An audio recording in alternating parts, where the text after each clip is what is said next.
बारिश वाली शाम थी। आसमान में बादल गरज रहे थे और हवा में मिट्टी की खुशबू घुली थी। गांव के किनारे बने पुराने घर की खिड़कियां हवा के जोर से बार बार धड़ाम की आवाज कर रही थीं, मानो घर खुद कहना चाह रहा हो, मत अंदर आओ, अभी नहीं। लेकिन उस घर में कोई सुनने वाला नहीं था।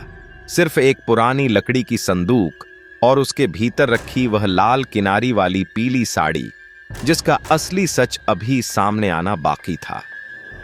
अध्याय 1। चौहान परिवार का नया घर दिल्ली से थोड़ा बाहर एक शांत कस्बे में चौहान परिवार नया घर लेने आया था। परिवार में 3 लोग थे, रोहित चौहान, उसकी पत्नी संध्या और 12 साल की बेटी रूही। घर जरा पुराना था, लेकिन काफी बड़ा और सस्ता, इसलिए रोहित को यह सौदा फायदे जैसा लगा। शिफ्टिंग के दिन दोपहर में पड़ोसी मिश्रा जी मिलने आए। उन्होंने घर को देखते हुए कहा, घर तो अच्छा है बेटा, बस थोड़ा ख्याल रखना, पहले के मालिक अचानक यहां से चले गए। रोहित हंसा, क्यों, कोई समस्या थी क्या? मिश्रा जी हल्का सा मुस्कुराए, कुछ चीजें पहले समझना अच्छा होता है। उनके शब्द हवा की तरह हल्के थे, लेकिन घर की दीवारों ने जैसे उन्हें पकड़ लिया। संध्या को लगा कमरे थोड़े ठंडे हैं, जितने होने नहीं चाहिए थे, पर बात आई गई हो गई। अध्याय 2। पुराना संदूक। शाम को सामान खोलते खोलते रूही की नजर स्टोर रूम में पड़े एक पुराने संदूक पर पड़ी। लकड़ी का था और उस पर जंग लगा ताला लटका था। संदूक इतना भारी कि लगता ही नहीं था कि कोई इसे उठाकर यहां लाया होगा। रूही बोली, मम्मी, ये हमारा सामान नहीं है, किसका होगा? संध्या ने कहा, शायद पिछले मालिक का छोड़ा हुआ, कल देखेंगे। लेकिन रात को जब सब सो चुके थे के स्टोर रूम से खरखराहट जैसी आवाजें आने लगीं। संदूक हल्का सा खिसक रहा था, मानो अंदर कोई सांस ले रहा हो। अध्याय 3। साड़ी का पहला दर्शन। अगली सुबह रोहित ने ताला तोड़ ही दिया।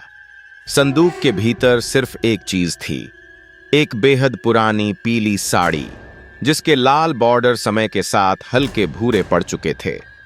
संध्या ने साड़ी उठाई।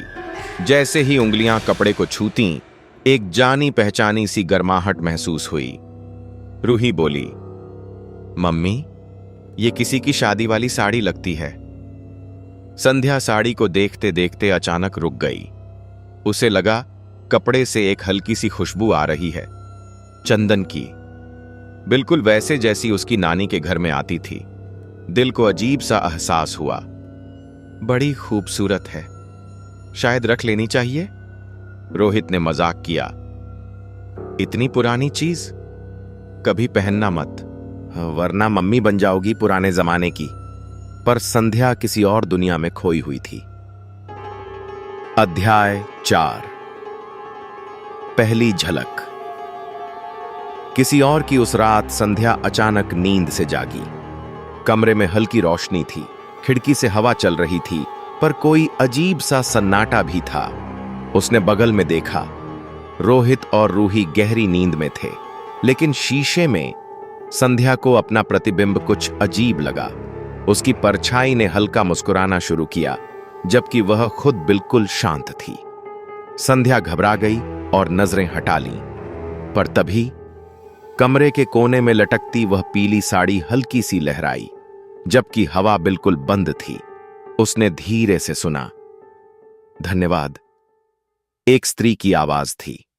संध्या को लगा शायद सपना होगा, लेकिन दिल की धड़कन एकदम तेज हो चुकी थी। अध्याय 5। यादें जो उसकी नहीं थीं, अगले दिन से अजीब बातें होने लगीं। संध्या जब भी साड़ी को छूती, उसे कुछ दृश्य दिखाई देने लगते। किसी महिला के, जो साड़ी पहनकर घर में घूम रही थी, ये रसोई में खाना बना रही थी, किसी बच्चे को कहानी सुना रही थी। पर ये यादें संध्या की नहीं थीं। फिर भी ऐसा लगता था मानो ये वही पल उसने खुद जिए हों। एक दिन उसने देखा, वही महिला जिसके चेहरे की झलक बस धुंधली दिखती थी, आंखों में आंसू लिए कह रही थी, मैं यहां हूं, मुझे पूरा होने दो। संध्या पीछे हट गई। सीने में ठंडा सा दर्द हुआ, जैसे किसी और का दुख उसके अंदर भर गया हो। अध्याय 6। रूही का बदलता व्यवहार। रूही अचानक चुप रहने लगी थी। वह देर रात तक जागती, बार बार स्टोर रूम में जाती। एक रात रोहित ने उसे देखा। रूही संदूक पर हाथ फेर रही थी, जैसे वह किसी से बात कर रही हो। रोहित ने पूछा, किससे बात कर रही हो? रूही बोली, वो आंटी आती हैं, वही जो साड़ी पहनती हैं, वो रोती हैं पापा। रोहित सन्न रह गया। कौन आंटी? देखी बात बता, रूही बोली। जो इस घर में मरी नहीं थीं, पर गायब हो गई थीं। अध्याय 7। घर में छुपा सच। रोहित ने पड़ोसी मिश्रा जी से सच पूछ ही लिया। मिश्रा जी ने लंबी सांस ली। इस घर की पिछली मालकिन का नाम प्रभा था। बहुत खुशमिजाज महिला, लेकिन एक दिन वह अचानक गायब हो गईं। गायब? रोहित चौंका। हां, किसी ने कुछ नहीं देखा। दरवाजे बंद, खिड़कियां बंद, बस उनकी शादी वाली साड़ी भी कहीं नहीं मिली। रोहित का दिल बैठ गया। वही साड़ी तो उसके घर में थी। मिश्रा जी ने धीरे धीरे कहा, कहते हैं इस साड़ी में प्रभा की अधूरी जिंदगी कैद है। अध्याय 8। साड़ी का असली राज। उस रात संध्या को नींद ही नहीं आई। उसने साड़ी को अपने पास रखा और धीरे से कहा, आप क्या चाहती हैं? आए। कमरा अचानक ठंडा हो गया। साड़ी हल्का सा उठने लगी और उसके भीतर से प्रभा की आवाज आई, मुझे पूरा करो। संध्या के सामने प्रभा का पूरा जीवन फिल्म की तरह चलने लगा। उसका पति शराब पीता था, अक्सर गुस्सा करता। एक दिन प्रभा गायब हो गई और पति ने कहा वो घर छोड़कर चली गई है, पर हकीकत कुछ और थी। प्रभा ने घर नहीं छोड़ा था, वह कहीं कैद थी। पर कहां?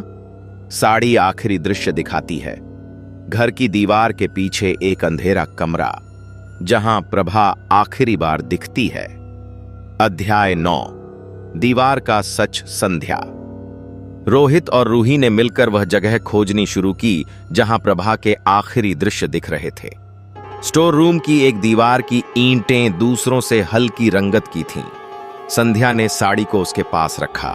साड़ी अचानक जोर से लहराई, जैसे किसी दिशा की ओर इशारा कर रही हो। ईंटें हटाने पर एक छोटा सा धूल भरा बंद कमरा मिला।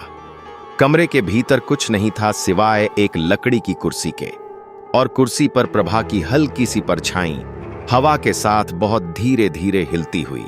रूही डर गई। आंटी, आप यहां क्यों थीं? के बेजाय के। परछाई बोली, मुझे यहां बंद किया गया था। मेरी जिंदगी यहीं खत्म हो गई, पर मेरी आत्मा को शांति नहीं मिली। मेरी साड़ी ही मेरा आखिरी सहारा थी। अध्याय 10। मुक्ति। संध्या ने प्रभा की साड़ी अपने हाथों में ली और प्रभा से कहा, आपकी यादें, आपके सपने, आपकी अधूरी जिंदगी मैं आपको वापस दे रही हूं। अब आप आजाद हैं। अचानक कमरे में तेज रोशनी फैल गई। साड़ी धीरे धीरे चमकने लगी। प्रभा की परछाई मुस्कुराई। वह पहली बार साफ दिख रही थी। धन्यवाद, तुमने मुझे पूरा होने दिया। एक हल्की सी हवा चली। परछाई आसमान की तरह नीली रोशनी में घुल गई। साड़ी धीरे धीरे जमीन पर गिर गई। अब बस एक साधारण कपड़ा थी। कमरा शांत हो गया, बहुत शांत, जैसे कोई भारी दुहक घर से निकल चुका हो। उपसंहार। घर फिर से घर बना। कुछ दिनों बाद घर बिल्कुल सामान्य हो गया। स्टोर रूम भी अब डरावना नहीं लगता था। साड़ी को उन्होंने मंदिर के पास रखकर प्रभा की शांति के लिए दीपक जला दिया। संध्या ने आखिरी बार साड़ी को छुआ। अब कोई यादें नहीं आईं, कोई आवाज नहीं, बस कपड़े की साधारण ठंडक। रूही ने कहा, मम्मी, आंटी अब खुश हैं, है ना? संध्या मुस्कुराई। हां बेटा, अब उनकी अधूरी कहानी पूरी हो चुकी है। घर की दीवारों ने भी मानो राहत की सांस ली और बाहर बारिश थम चुकी थी। आसमान साफ था, और हवा में एक नई, शांत और सुकून देने वाली खुशबू फैली हुई थी।